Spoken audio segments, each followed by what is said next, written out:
नमस्कार साथियों, बहुत लंबे समय के बाद आज फिर से मैं आपके सामने हूं और एक नया टॉपिक लेके मध्य प्रदेश के प्राकृतिक विभाजन का पहला टॉपिक मालवा प्राकृतिक प्रदेश। ठीक, तो शुरुआत करते हैं हम बिना वक्त गवाए मालवा की कि मालवा क्या है और मध्य प्रदेश में इसकी क्या स्थिति है। ठीक है, तो देखो पूरा का पूरा मध्य प्रदेश का जो प्राकृतिक विभाजन है, तो प्राकृतिक आधार पर उसको 7 भागों में, कुल 7 भौगोलिक प्रदेशों में इसको विभाजित किया गया है। यहाँ पर मैं शब्द प्रयोग कर रहा हूं कुल। इसका मतलब ये हुआ कि कुल तो 7 हैं, लेकिन इसके अलावा जो मुख्य रूप से जो विभाजन किया गया है मध्य प्रदेश के बड़े बड़े भूभागों का प्राकृतिक दृष्टि से, वो 3 भागों में किया गया है, जिसमें से एक प्राकृतिक भाग है मध्य उच्च भूमि। क्या है? मध्य उच्च भूमि। अब मैं ये मान के चल रहा हूं कि आपको मध्य प्रदेश का मैप को आपने रीडिंग की होगी, मध्य प्रदेश के मैप की, तो मैं ये मान के चल रहा हूं, ये मैं एज्यूम कर रहा हूं कि आपको मैपिंग अच्छे से आती है। नहीं आती तो आप एक बार मैप उठा के देख लीजिएगा, मैप से ही ये बहुत अच्छे से क्लियर हो जाएगा। ठीक है, तो देखते हैं हम कि पहला जो प्राकृतिक प्रदेश है मध्य प्रदेश का, वो है कौन सा? मध्य उच्च भूमि। और जो मध्य उच्च भूमि है, ये मध्य प्रदेश का सबसे बड़ा भौगोलिक प्रदेश है। ठीक है, अब इस भौगोलिक प्रदेश को मैंने, देखो ये ट्राइंगल शेप बनाया है, इस ट्राइंगल शेप पे मैंने ऊपर लिखा है मुरैना, और देखो इधर लिखा है झाबुआ अलीराजपुर, और इधर लिखा है सिंगरौली अनूपपुर।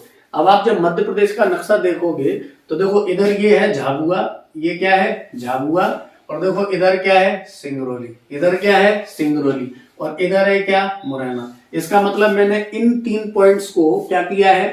ड्रॉ किया, तो ये ट्राइंगल शेप मेरे सामने आया। इसका मतलब ये हुआ कि जो मध्य उच्च भूमि का जो शेप है, वो शेप कैसा है? ट्राइंगल है, यानी त्रिभुजाकार है। यानी अगर मैं यहां से एक लाइन ड्रॉ करूं सिंगरौली तक, और यहां से एक लाइन ड्रॉ करूं मुरैना तक, और यहां से एक लाइन ड्रॉ करूं फिर से वापस मुरैना तक, तो 3 भुजाएं हमारे सामने होंगी। इसका मतलब ये हुआ कि जो मध्य उच्च भूमि है, उस मध्य उच्च भूमि की आकृति त्रिभुजाकार है, और इसको अगर हम पश्चिम में झाबुआ अलीराजपुर से लें तो ये सिंगरौली अनूपपुर तक पश्चिम से पूर्व की ओर ये लाइन ड्रॉ होगी, और ऊपर मुरैना तक। इस आधार पर हम ये कह सकते हैं कि जो मध्य प्रदेश का सबसे बड़ा भौगोलिक प्रदेश है, मुख्य भौगोलिक प्रदेश, वो मुख्य भौगोलिक प्रदेश है मध्य उच्च भूमि, और इसका जो शेप है वो शेप कैसा है? त्रिभुजाकार। ठीक, अब देखो इस पूरे के पूरे मध्य उच्च प्रदेश को 5 उप भौगोलिक प्रदेशों में बांटा गया है। मैं कह रहा हूं 5 उप भौगोलिक प्रदेश। उप का मतलब ये कि मुख्य ये है और उप अलग है 5। कौन कौन से?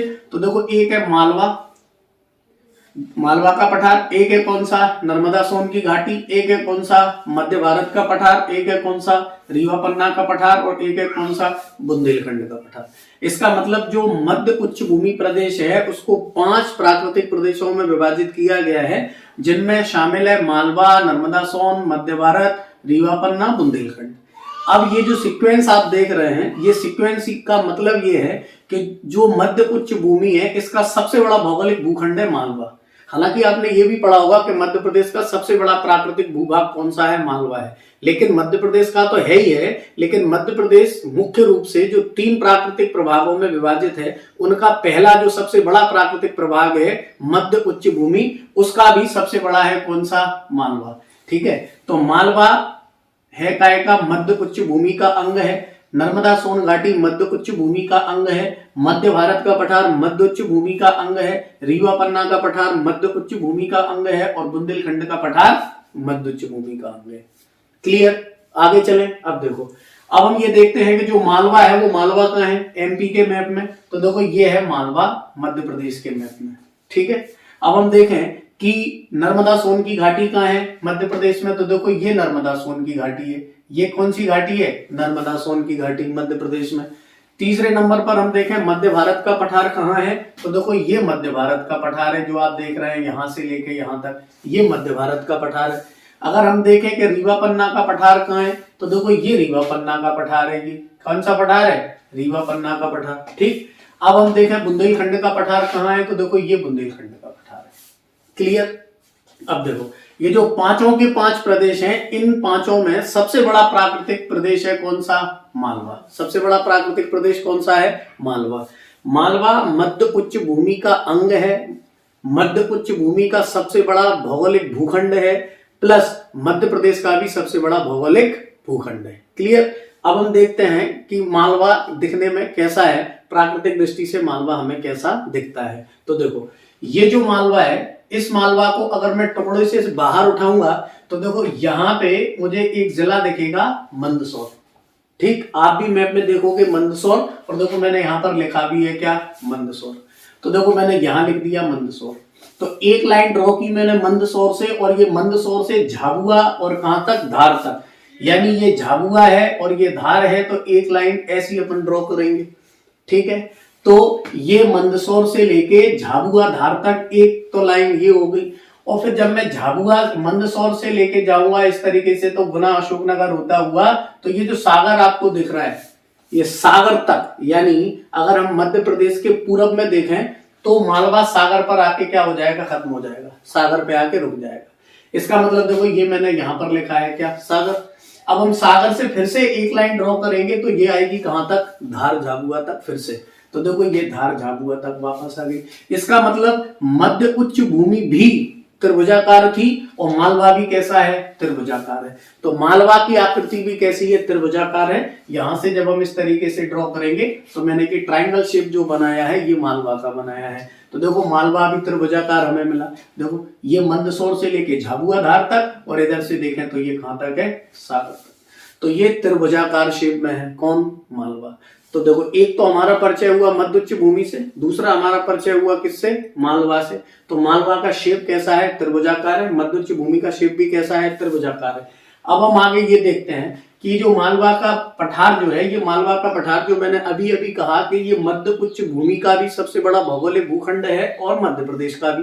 तो अब हम ये देखें कि मंदसौर से लेके झाबुआ और इधर सागर तक जो पूरा भौगोलिक भूखंड है, इसका परसेंट कितने वर्ग किलोमीटर में ये फैला है, तो 222888 वर्ग किलोमीटर में क्या फैला है, ये संपूर्ण मध्य प्रदेश में फैला है। और संपूर्ण मध्य प्रदेश में देखा जाए तो ये जो क्षेत्रफल है, ये क्षेत्रफल संपूर्ण मध्य प्रदेश के क्षेत्रफल का 28.62% है। हालांकि 0.62 याद ना भी हो कोई फर्क नहीं पड़ता, लेकिन आप 28% याद रखना है कि ये 28% है। और इस आधार पर ये मध्य प्रदेश का सबसे बड़ा भौगोलिक भूखंड है। ये केवल भूखंड के आधार पर बड़ा नहीं है, जनसंख्या के मामले में भी मध्य प्रदेश का सबसे बड़ा पठार है।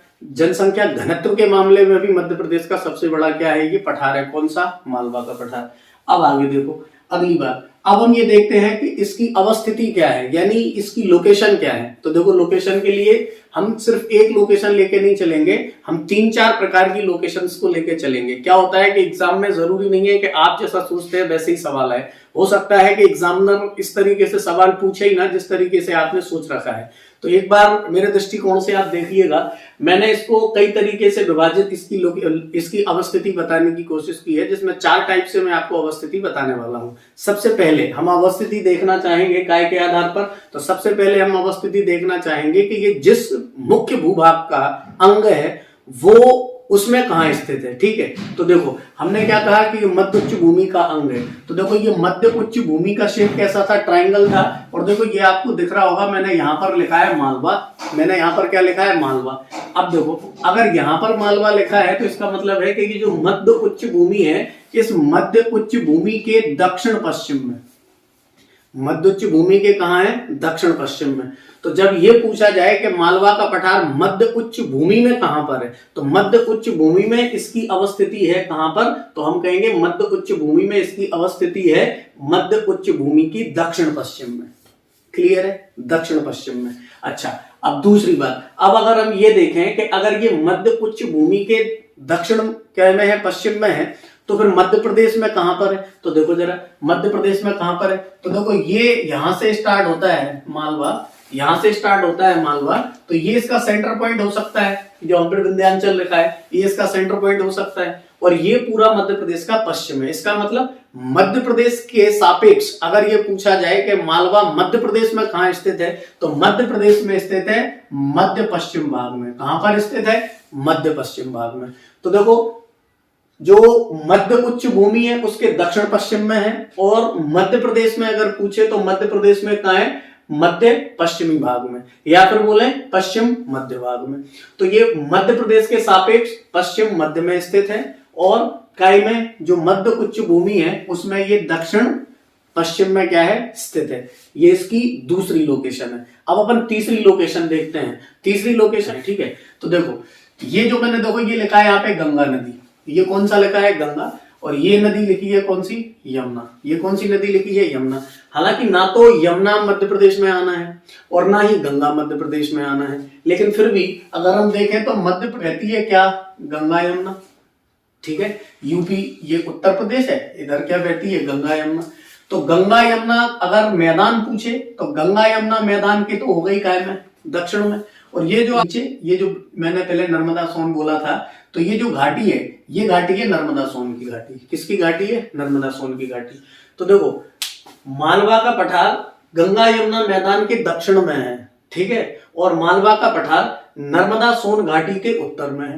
नर्मदा सोन घाटी के उत्तर में है, लेकिन मुख्य रूप से अगर देखें तो देखो हो सकता है गंगा यमुना ना लिखे, हो सकता है गंगा यमुना ना लिखे, वो सिर्फ लिख दे गंगा के मैदान के दक्षिण में या लिख दे यमुना के मैदान के दक्षिण में। तो आपको दोनों बातें याद करना है, गंगा के मैदान के दक्षिण में भी कह सकते हैं, यमुना के मैदान के दक्षिण में भी कह सकते हैं, अलग अलग। और अगर दोनों को ज्वाइंट करके पूछेगा तो गंगा यमुना के मैदान के दक्षिण में भी हम इसकी स्थिति बता सकते हैं।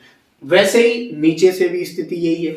अगर वो नर्मदा सोन घाटी एक साथ रख के पूछता है तो हम कहेंगे हाँ भाई नर्मदा सोन घाटी के उत्तर में है। लेकिन अगर वो नर्मदा घाटी को अलग रख देता है, सोन घाटी को अलग रख देता है, तो हम कहेंगे कि नर्मदा घाटी के उत्तर में है। किसके उत्तर में है नर्मदा घाटी के उत्तर में है, क्योंकि सोन घाटी इधर चली जाएगी। तो हमें ये एग्जैक्ट लोकेशन याद रखना है कि सोन इधर चली जाती है, नर्मदा इधर आती है, इसलिए ये नर्मदा घाटी के उत्तर में कहलाएगा, ठीक है।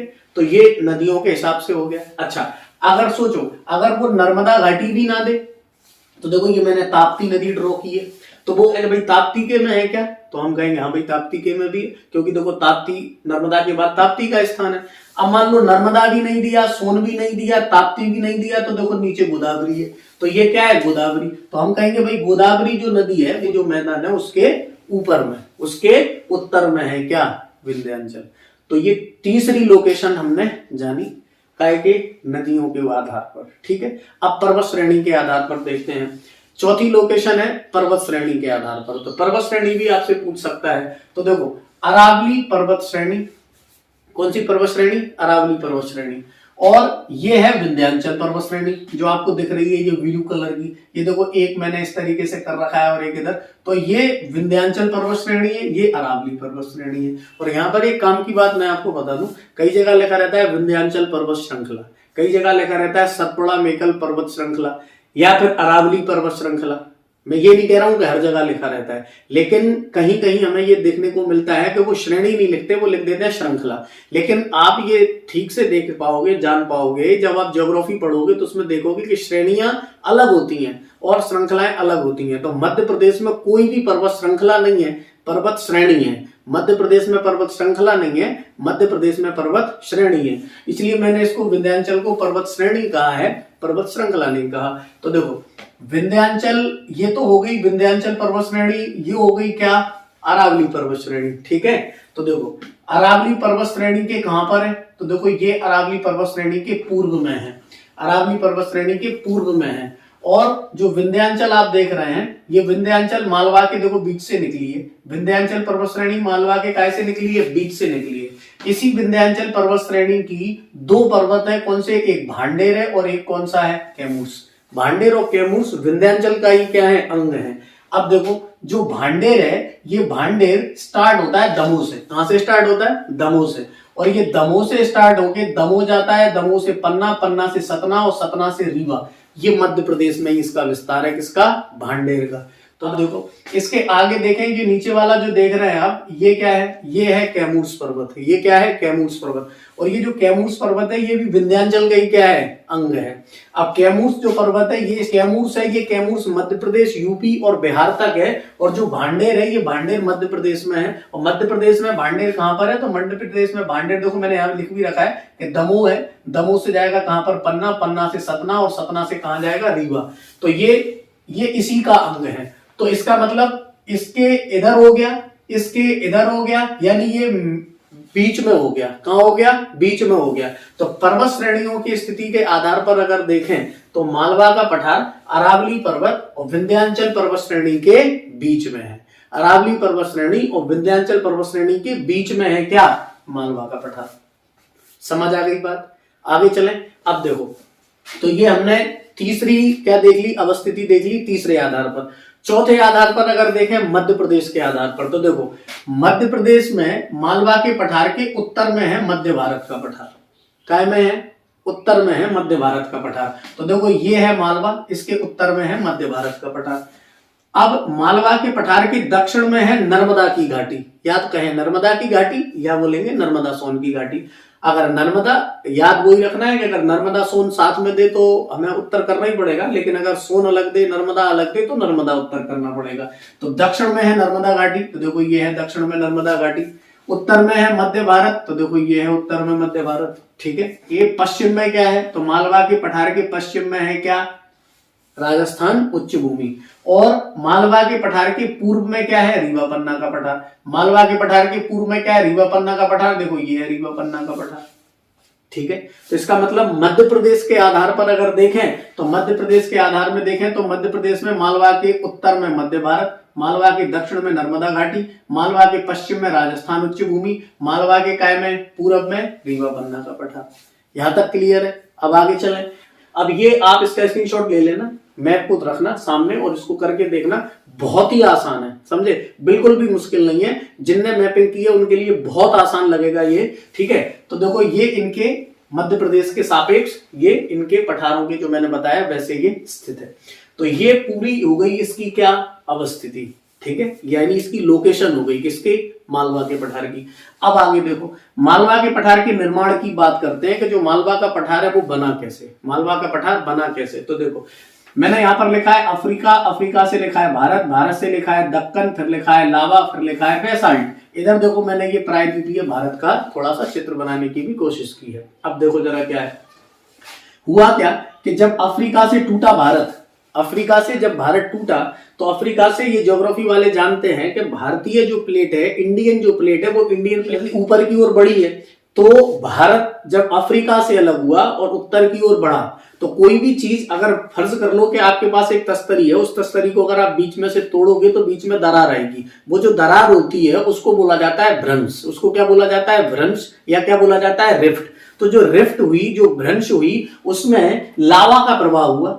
उसमें क्या हुआ? लावा का प्रभाव हुआ। जब लावा का प्रभाव हुआ तो इस तरीके की संरचना भारत की बन गई, जिसको कहा गया दक्षिण में था ना, ये दक्षिण है ना, तो दक्षिण को कहा गया दक्कन। चाहे तो दक्षिण बोले चाहे दक्कन। तो ये बना दक्कन का पठार। क्या बना? दक्कन का पठार। अब दक्कन के पठार में जब पुनः भारत जब फिर से उत्तर की ओर खिसका तो उसमें से पुनः लावा का प्रसार हुआ। और जब लावा का प्रसार हुआ तो वहां पे लावा जब इकट्ठा हुआ, लावा जब जमा, लावा जब ठंडा हुआ तो वहां पर बन गई आग्नेय चट्टान। कौन सी आग्नेय चट्टान? बहिर्वेदी आग्नेय चट्टान। बहिर्वेदी का मतलब लावा जो ऊपर जमीन के सरफेस के ऊपर है, और जब वो लावा ठंडा हो जाता है तो ठंडा होने के बाद वो चट्टान में बदल जाता है, पत्थर में बदल जाता है। उस पत्थर को बोला जाता है क्या? बेसाल्ट चट्टान। बेसाल्ट चट्टान आग्नेय चट्टान का उदाहरण है। काय का उदाहरण है? आग्नेय चट्टान का। तो बेसाल्ट चट्टान आग्नेय चट्टान है। और कौन सी आग्नेय? बहिर्वेदी, यानी जो बाहर आके बनी है। तो बेसाल्ट चट्टानों का निर्माण हो गया दक्कन के पठार पर। दक्कन के पठार पर। अब क्या हुआ? अब ये हुआ कि दक्कन के पठार पर जब ये बेसाल्ट चट्टान क्या हो गई? बन गई। तो बेसाल्ट चट्टान जो बनी तो इसके क्षरण से क्या बनी? वहां पर एक मिट्टी बनी, और वो मिट्टी कौन सी बनी? काली मिट्टी। क्योंकि बेसाल्ट आग्नेय क्या थी? आग्नेय चट्टानें थी। आग्नेय बेसाल्ट चट्टानों के टूटने से मिट्टी बनी कौन सी? आग्नेय।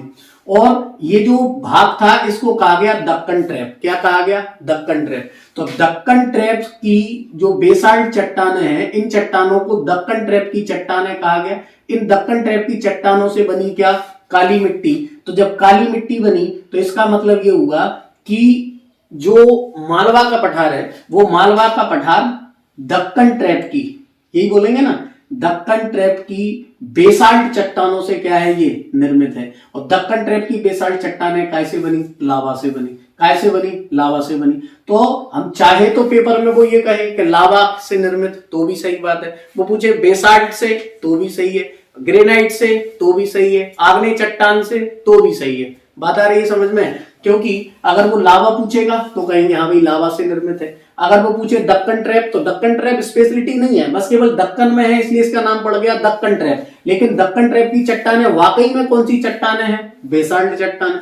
बेसाल्ट चट्टानें वास्तव में कौन सी चट्टानें हैं? आग्नेय चट्टानें। अब आग्नेय चट्टानें जो है ये चट्टानों का जब क्षरण हुआ तो बनी कौन सी मिट्टी? काली मिट्टी। कौन सी मिट्टी बनी? काली मिट्टी। तो अब याद रखो, क्या याद रखना है? याद ये रखना है कि मालवा का पठार जो है, इस मालवा के पठार का निर्माण दक्कन ट्रैप की आग्नेय चट्टानों से इसका क्या हुआ है? निर्माण हुआ है। देखो जब ये इससे बना तो मिट्टी कौन सी बनी? काली। इसीलिए इसको कहा जाता है क्या? तो इसको कहा जाता है काली मिट्टी का प्रदेश। किसको कहा जाता है? मालवा को। क्या कहा जाता है? काली मिट्टी का प्रदेश। क्यों बनी काली मिट्टी? क्योंकि बेसाल्ट से निर्मित हुआ। कैसे निर्मित हुआ? बेसाल्ट से। इसलिए इसको कहा जाता है मालवा को काली मिट्टी का प्रदेश। ठीक। अब काली मिट्टी हम तुम बहुत अच्छे से जानते हैं कि काली मिट्टी अच्छी उपजाऊ होती है। ठीक है, काली मिट्टी हम तुम बहुत अच्छे से जानते हैं कि काली मिट्टी अच्छी उपजाऊ होती है। ठीक है, तो देखो इसलिए यहाँ पर गेहूं है, अलसी है, चना है, बहुत सी फसलों का क्या होता है? उत्पादन होता है, लेकिन दलहन भी होता है। ठीक, लेकिन सबसे ज्यादा जो होता है वो होता है गेहूं का उत्पादन। सबसे ज्यादा क्या का उत्पादन होता है इसमें क्षेत्र में? गेहूं का उत्पादन। हालांकि काली मिट्टी कपास की मिट्टी है, लेकिन गेहूं का उत्पादन यहाँ पर ज्यादा होता है। और गेहूं का उत्पादन ज्यादा होने के कारण इसको मध्य प्रदेश एक उपनाम मिलता है, मालवा के पठार को एक उपनाम मिलता है रोटी की डलिया। क्या नाम मिलता है? रोटी की डलिया। और इसी को बोला जाता है अन्न का भंडार। क्या बोला जाता है? अन्न का भंडार। तो चाहे तो रोटी की डलिया बोले, चाहे काली मिट्टी का प्रदेश बोले, और चाहे अन्न का भंडार बोले, ये उपनाम है किसके? मालवा के पठार के। क्यों? क्योंकि वहां पे क्या होता है? गेहूं का अधिक उत्पादन होता है, मिट्टी अच्छी है। अब मिट्टी अच्छी है, उत्पादन अच्छा होता है, तो भाई इन दोनों से तो फसल अच्छी होगी नहीं। पानी भी पर्याप्त मात्रा में होना चाहिए। तो देखो क्या होता है, यहां पर पानी भी पर्याप्त मात्रा में बरसता है। 75 से लेके 125 सेंटीमीटर के बीच यहां पर क्या होती है? बारिश होती है। उसकी चर्चा आगे करेंगे। तो यहां पर काली मिट्टी की वजह से अच्छी फसलों की पैदावार होती है, इसलिए इसे रोटी की डलिया या अन्न का भंडार कहते हैं, उपनाम से जानते हैं। या काली मिट्टी का क्या कहते हैं? इसको प्रदेश कहते हैं। क्लियर? आगे चलें। अब देखो यहां पे मैंने लिखा है कि मालवा की मिट्टी गहन गंभीर। मालवा की मिट्टी गहन गंभीर और पल पल रोटी पग पग नीर। बात आ रही है समझ में? ये कोई ऐसा नहीं है कि आपसे पेपर में पूछेंगे। ये अमीर खुसरो जी ने मालवा की मिट्टी के बारे में, मालवा प्रदेश के बारे में इन पंक्तियों में ये बता दिया है कि मालवा की मिट्टी में या मालवा जो है वो कितना इंपोर्टेंट है, मालवा में फसलें कैसी हैं, मालवा में किस तरीके से लोगों के जीवन यापन होता होगा। तो उन्होंने क्या बोला? मालवा की मिट्टी गहन गंभीर, पल पल रोटी पग पग नीर। मतलब रोटी यहाँ पर बहुत है क्योंकि यहाँ पर अनाज की पैदावार ज्यादा है। और पग पग नीर, ये जो पग पग नीर है ना, इस पग पग नीर का मतलब पता क्या है? पग पग नीर। हमने ये चीज आगे देखेंगे कि मध्य प्रदेश में नदियां सबसे ज्यादा यही प्रवाहित होती हैं। मध्य प्रदेश में सबसे ज्यादा नदियां मालवा में प्रवाहित होती हैं। तो जो मध्य प्रदेश को तमगा मिला है ना, वास्तव में क्या कि नदियों का मायका। लेकिन सच्चाई तो ये है कि जो अमीर खुसरो जी कह रहे हैं ना कि पग पग नीर, मालवा का पठार है नदियों का मायका। क्योंकि नदियों का मायका मालवा इसलिए है क्योंकि मालवा में सबसे ज्यादा नदियां क्या होती हैं? प्रवाहित होती हैं। आगे देखेंगे हम। ठीक है, तो ये एक उपनाम हो सकता है कि किस पठार को, जैसे अभी हमने 3 उपनाम देखे मालवा के, एक और उपनाम हो सकता है कि मध्य प्रदेश के किस पठार को नदियों का मायका कहते हैं। तो हम कह देंगे भैया मालवा को कहते हैं। कौन कह के गया? खुसरो जी ने तो कह दिया कि पल पल रोटी पग पग नीर। आई बात समझ? तो इस आधार पर हम कह सकते हैं कि अमीर खुसरो जी ने भी मालवा की जलवायु के बारे में और वहां के लोगों के बारे में चर्चा की है। आगे चलें। अब देखो यहां पर ये कह देने के बाद अभी मैंने क्या कहा कि फसलें के लिए पानी भी चाहिए, जलवायु चाहिए। अब देखो जब हम बात करें यहाँ की जलवायु की जब हम बात करें तो यहाँ की जलवायु समशीतोष्ण जलवायु है। समशीतोष्ण या बोले सम जलवायु। सम या समशीतोष्ण जलवायु होने का कारण क्या है? समुद्र तल से ऊंचाई के आधार पर ये समशीतोष्ण जलवायु है। ना तो यहाँ के लोगों को ज्यादा गर्मी लगती, ना यहाँ के लोगों को ज्यादा सर्दी का एहसास होता। इसलिए कहा जाता है कि यहाँ की जलवायु कैसी है? सम है। क्यों? क्योंकि समुद्र तल से क्या है, पर्याप्त ऊंचाई पर है, तो इस आधार पर ना तो यहाँ पर ज्यादा गर्मी पड़ती, 40 से लेके 42 डिग्री सेंटीग्रेड के लगभग यहाँ पर उच्चतम तापमान रहता है मई के महीने में, और न्यूनतम जो तापमान रहता है वो 10 से लेके 12 डिग्री सेंटीग्रेड के बीच यहाँ पर न्यूनतम तापमान रहता है। तो ये दोनों अधिकतम तापमान की सीमा और न्यूनतम जो तापमान की सीमा है, वो सीमा ऐसी नहीं है कि लोग बहुत ज्यादा क्या नाम से परेशान हो जाएं गर्मी और सर्दी से, स्थिति बढ़िया रहती है। इसीलिए यहाँ की जलवायु को कहा जाता है कैसा, सम जलवायु। तो सवाल पूछा जा सकता है कि मालवा की जलवायु कैसी है, या मध्य प्रदेश के किस पठार की जलवायु कैसी है, सम है। तो किसकी जलवायु है, सम, मालवा के पठार की।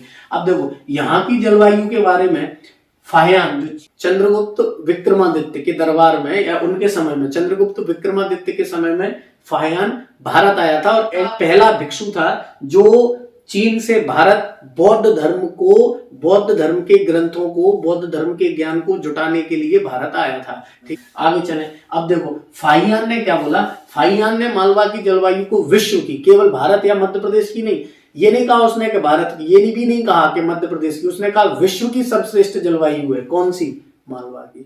तो ये पूछा जाए कि मालवा की जलवायु को विश्व की सर्वश्रेष्ठ जलवायु किसने बोला, तो किसने बोला, फाहियान ने बोला। किसने बोला, फाहियान ने बोला। ठीक, तो ये अब देखो यहाँ पर जो बारिश होती है वो दक्षिण पश्चिम मानसून, दक्षिण पश्चिम मानसून की जो अरब सागर की शाखा है उससे बारिश होती है। तो दक्षिण पश्चिम मानसून की अरब सागर शाखा से मालवा में क्या होती है, बारिश होती है। और यहाँ पे जो बारिश होती है वो कुल कितनी, औसत कितनी होती है, 75 से 125 सेंटीमीटर यहाँ पर क्या होती है, बारिश होती है। कहां पर, मालवा में। तो क्लियर, बारिश इतनी होती है, दक्षिण पश्चिम मानसून की अरब सागरीय शाखा से होती है, विश्व की सर्वश्रेष्ठ जलवायु है। किसने बोला, फाहियान ने बोला, सम जलवायु है। देखो यहाँ पर हमने लिखा है नदियों का मायका। क्या लिखा है, नदियों का मायका। अब सवाल ये कि नदियों का मायका, अभी मैंने कहा कि अभी बताएंगे क्यों कहते हैं नदियों का मायका। देखो ये है विंध्याचल। अब देखो यहाँ पर नदी लिखी है चंबल, चंबल की सहायक नदी लिखी है कौन सी, ये यहाँ पे लिख नहीं पाया मैं, यहाँ पर है क्षिप्रा। क्या है, क्षिप्रा, ये है क्षिप्रा। तो क्षिप्रा की सहायक है गंभीर, क्षिप्रा की सहायक है कान। तो कान नदी या खान नदी, कान नहीं, कान नदी या खान नदी, गंभीर नदी जो क्षिप्रा की सहायक है, क्षिप्रा सहायक है चंबल की। फिर इधर से काली सिंध चंबल में मिलती है। फिर सिंध है, सिंध की सहायक कुंवारी, सिंध की सहायक पहुंच। ठीक है, फिर केन, टोन, सोन, ये सारी नदियां मध्य प्रदेश के मालवा के पठार में क्या होती हैं, प्रवाहित होती हैं। तो अधिकतर नदियां मध्य प्रदेश की प्रवाहित होती हैं किसमें, मालवा के पठार में। क्लियर, इसीलिए मालवा के पठार को क्या बोला जाता है, नदियों का मायका। अब देखो ये सारी की सारी जो नदियां हैं, इन नदियों पे मैंने देखो यहाँ पर लिखा है गोदावरी, इससे हमें कुछ लेना देना नहीं है, इसको आप अलग रखना। मैंने ये यमुना और गंगा लिखा है, ये महत्वपूर्ण है। ये सारी नदियां जाकर यमुना और गंगा में जाकर मिल जाती हैं, प्रत्यक्ष अप्रत्यक्ष रूप से। इसीलिए मालवा के पठार की नदियां गंगा यमुना अपवाह तंत्र की नदियां हैं। ये है महत्वपूर्ण बात कि मालवा के पठार की नदियां गंगा यमुना अपवाह तंत्र की नदियां हैं, और ये अपवाह तंत्र मध्य प्रदेश का सबसे बड़ा अपवाह तंत्र है। कौन सा, गंगा यमुना अपवाह तंत्र। ये सारी नदियां ले जाके अपना पानी यमुना और गंगा में डालती है, और इसके थ्रू ये पानी डाल देती है कहां पर, बंगाल की खाड़ी में। कहां पर पानी डाल देती है ये, बंगाल की खाड़ी में। बात आ रही है समझ में, क्लियर। तो ये गंगा यमुना अपवाह तंत्र की नदियां हैं जो अपना पानी डालती हैं किसमें, बंगाल की खाड़ी में। लेकिन अधिकतर बोल रहा हूं, सभी नहीं, कुछ नदियां ऐसी भी हैं जैसे माही नदी है, जैसे नर्मदा नदी है, समझे। तो ये वो नदियां हैं जो नदियां पश्चिम की ओर क्या लाती हैं, पानी लाती हैं, और पानी डालती हैं किसमें, अरब सागर में। किसमें पानी डालती हैं, अरब सागर में। इसका मतलब मालवा की नदियां दोनों दिशाओं में पानी लेके जाती हैं, एक बंगाल की खाड़ी में डालती है, एक अरब सागर में डालती है। ठीक है, तो दो तरीके की नदियां, दो दिशाओं में यहाँ की नदियां क्या डालती हैं, पानी डालती हैं, एक बंगाल की खाड़ी में और एक अरब सागर में। अब इन नदियों के द्वारा जो प्रतिरूप बनता है, देखो ये मैंने लिखा है प्रतिरूप, तो अध्यारोपित और वृक्षाप प्रतिरूप बनता है। प्रतिरूप का मतलब होता है, अंग्रेजी में इसको कहते हैं ड्रेनेज पैटर्न। अंग्रेजी में क्या कहते हैं, ड्रेनेज पैटर्न। यानी कोई भी नदी जब बह रही है तो किस तरीके से वो संरचना बना रही है। तो यहाँ पर जो प्रतिरूप बनता है वो बनता है अध्यारोपित प्रतिरूप और वृक्षाप प्रतिरूप। अध्यारोपित प्रतिरूप और वृक्षाप प्रतिरूप का क्या मतलब है, ये देखो जो विंध्याचल पर्वत है, हमने देखा कि ये लावा से निर्मित है। अब लावा मिट्टी जब ऊपर आ जाएगी, लावा ऊपर आ जाएगा तो लावा जम जाएगा।